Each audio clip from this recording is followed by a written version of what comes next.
Don't Know Why by Norah Jones. Really, really excellent guitar playing and writing.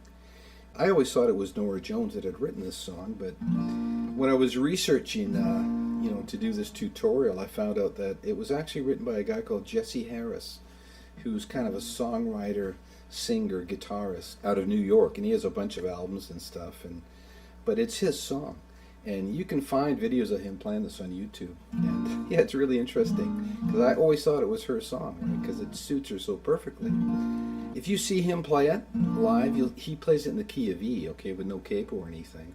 But I think when they did it with Norah Jones, because her register is different, being female, they just had to raise it up. So the capo is on the 6th fret, so it puts it into the key of E flat, okay? And you'll see a lot of people play this with the capo on the 2nd fret, and they'll play it in the key of G, right? So they'll do this.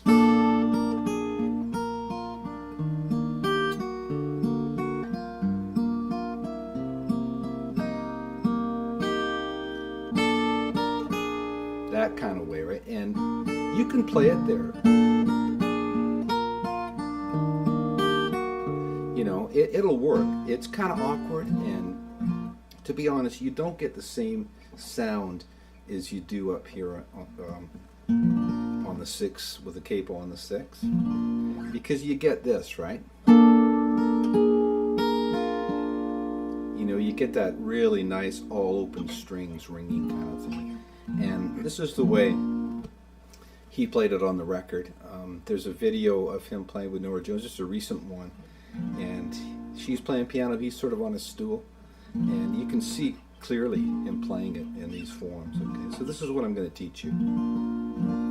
So there's basically 2 sections, the verse and the chorus, and there's just one little turnaround thing. So 2 major sections and one sort of small one. So we're going to call this key of E, all right, and we're just going to pretend this capo is the nut. So I'm going to call that an E, that an A, whatever, So the basic flow of the song is like E, E7, A, G sharp 7, which actually is a G sharp augmented chord, but I'll talk about that in a second. And then you've got C sharp minor 7, F sharp 7, A over B bass. But of course, we're not going to play it down here like this. You could if you wanted. If you're not into finger picking, you just want to play the song, you just could strum it like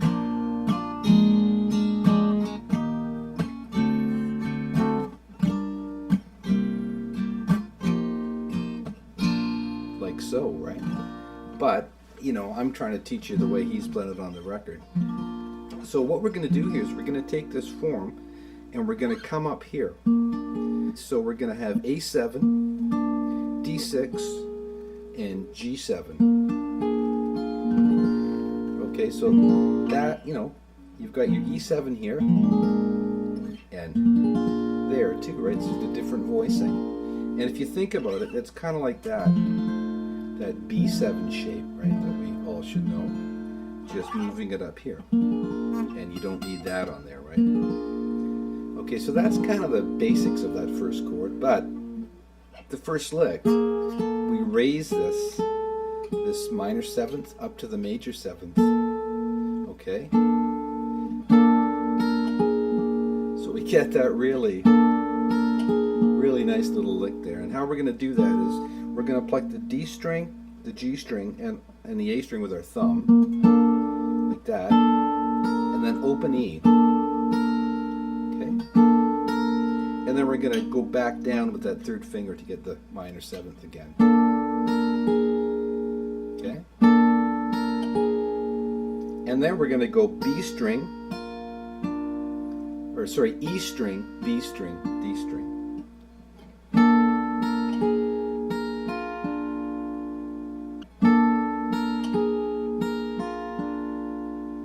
And then we're going to head down here, open A string, and we're going to fret D2 and G6.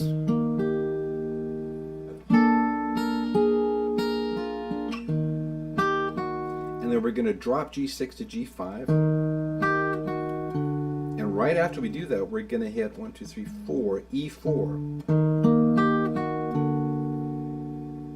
And what that's going to do there, that's going to give us our G sharp augmented chord.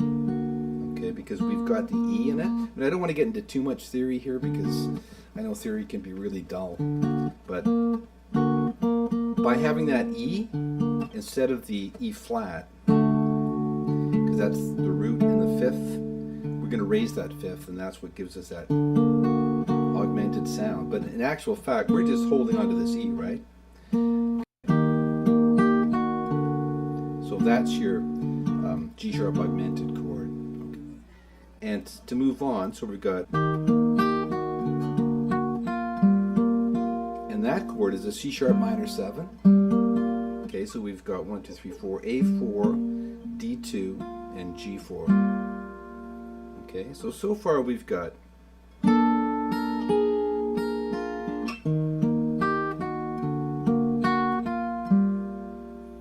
and to move on from that, we're going to go, so we're going to bar here on the 2nd fret, and we're going to put our second finger on the 3rd fret of the G. So we got, and then we're going to do our A over B bass down to E. Okay, so do the whole thing.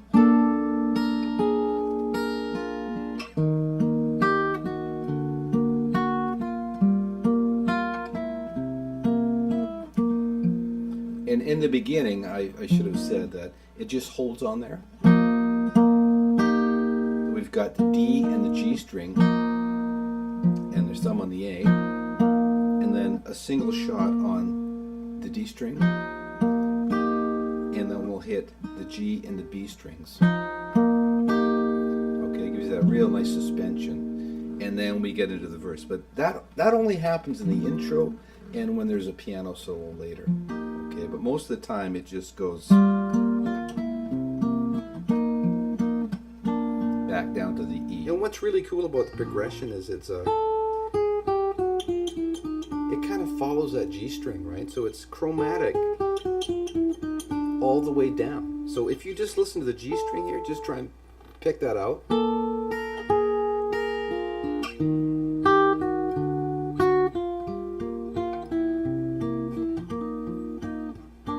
Okay, so it's all chromatic all the way down and just kind of wrapped around in chords, which is really kind of cool.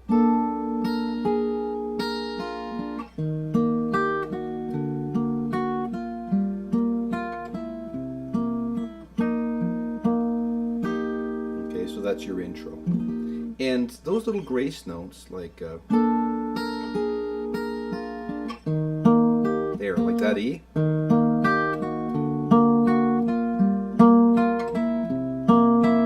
Okay, so sometimes he'll put those in, other times he won't. So sometimes he'll just go.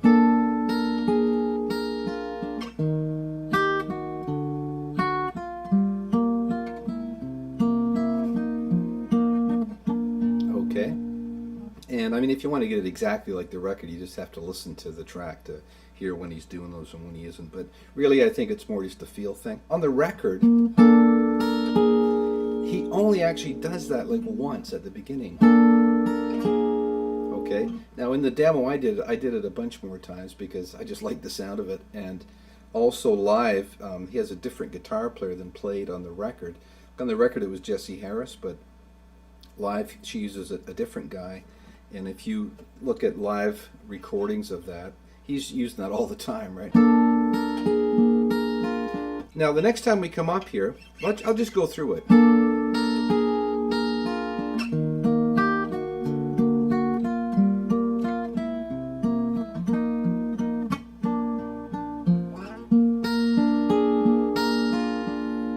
Okay, so that's kind of the most used one where he goes. So it's A string. We got this chord here, right? We got A string, open E, D string, G string. Okay, so, and then to finish it off, we're going to go E string, B string, D string, right? Okay, and then we just go through this again.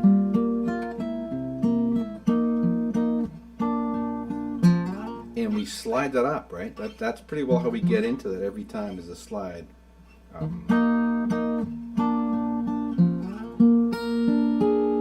And other times he'll just keep it even more simple. So instead of going, he'll just go. Okay, so little variations, and you know, once you've been playing this a while, you'll get a feel for it. You'll just start doing stuff that fits in the moment, right? Because I'm pretty sure that's how these guys play. They're more jazzy type guys, so they're just, you know, going by feel more than anything else. Okay, so that's basically it for the main section. Okay, so let's just take it from the beginning.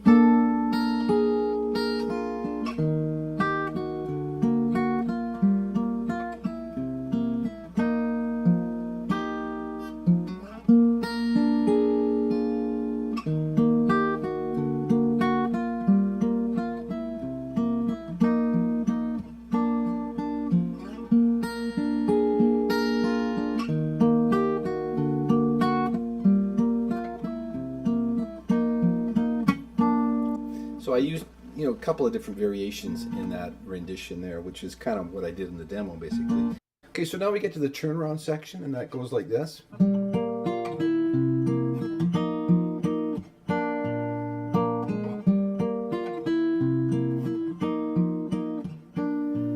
Okay, it only does it once here, but it does it a bunch of times at the end. Okay, so that's also the ending. So that's just an E note on D2.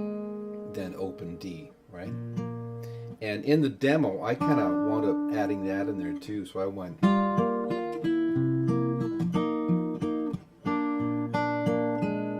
right? But, you know, listening back to the record, that's definitely not in there.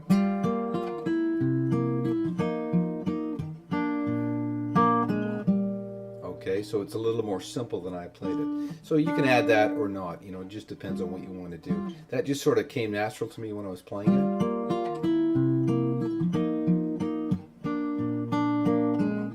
Because it fills up a bit of a hole there, right? But sometimes it's good to have holes, right? And these jazz guys are really good at that. They're really good at leaving space in the music to breathe.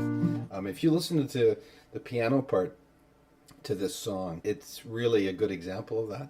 It's actually perfect because she just sort of shoots in little bits here and there, little embellishments that really lifts the song. And, you know, without that piano, man, it's like, it just, a lot of the magic is gone. And a lot of that is just, like I said, leaving space for things to breathe. And as musicians, sometimes we tend to want to fill everything up, but it's always good to leave a little breathing room. Okay, so now we're going to get into the chorus. And the chorus is going to be a C sharp minor 7. Okay, and you could play that there, just like everybody probably knows that form. Okay, but you know, this voicing here just sounds really nice. So what we've got there is A5, 1, 2, 3, 4. Sorry, A4, and we've got D2. G1. So we're going to hit the A string, and then we're just going to go G string, B string, E string. And our next chord is a great chord. It's a real sort of common jazz chord, and it's going to be an F sharp 13th. Okay. 1, 2, 3, 4, 5, 6, 7, 8, 9, 10, 11, 12, 13. That's kind of what it's referring to, right? Which the 13th is the same as the 6, right? 1, 2, 3, 4, 5, 6. Same note, right? But because it's up an octave, 1, 2, 3, 4, 5, 6, 7, 8, 9, 10, 11, 12, they call it a 13th, okay? And how we're going to fret that, I mean, you could always fret it like a bar chord with your little finger here, okay, on B4. But it sounds better and is easier to play here, I think. So we've got E2, D2, G3, B4.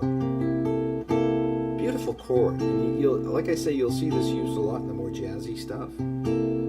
Okay, so we've got C sharp minor 7, F sharp 13. Okay, and we're just hitting the root and arpeggiating it, right? And then we're going to get to this chord, which is like a B7, right? But without that little finger. Okay, and we're going to do this strum on, or this pick on this B7 chord.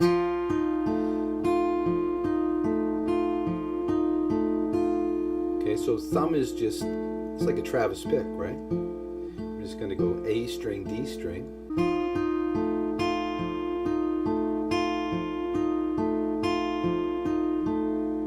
Okay, so we've got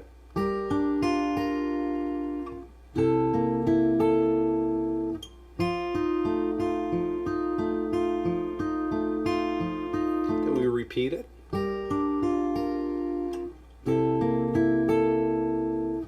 Then we're going to do this descending move.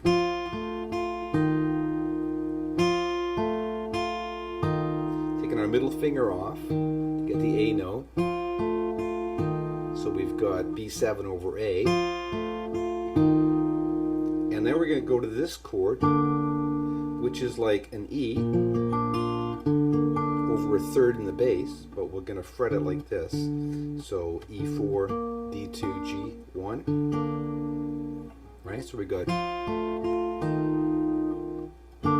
E over G sharp, and then we're going to go here, which is just a B chord, right, like the root and the fifth, but we're going to keep our finger on G1.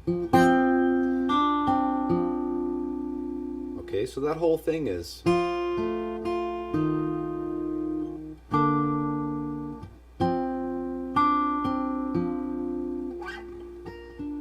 then we're back into that, right? Okay, now I did a few embellishments on those chords, just a few extra strumming things, just kind of filling in, right? So I went like this.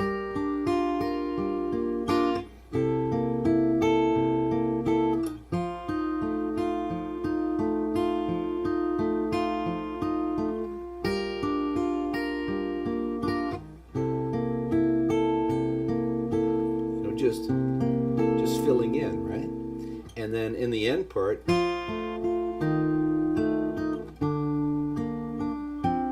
right, just filling in those notes. There, which is just D string, G string. Again, D string, G string. Okay, so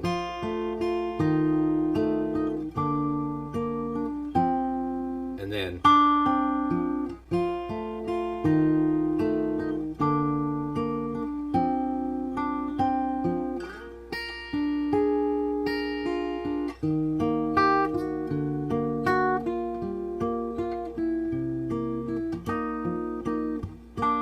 then we're back into the main lick. Okay, so that's all there is to that. Anyways, great song. Really a classic, I think. Almost, in my opinion, like a standard that I think will be played for years and years and years.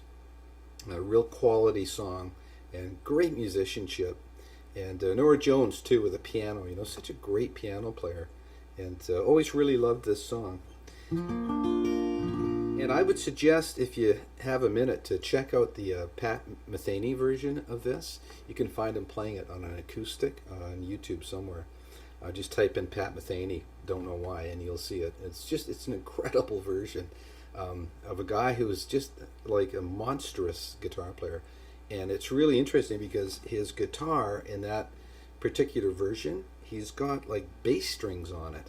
And I'm not sure of the tuning or anything, but you can clearly see and hear actual bass strings on his guitar. And yeah, it's just a really like genius kind of version of this song. So I'd encourage you to check that out if you like this song. Anyways, that's it. Hope you get something out of it. I know you'll have fun playing this. It's an awesome song. And yeah, we'll talk to you next time.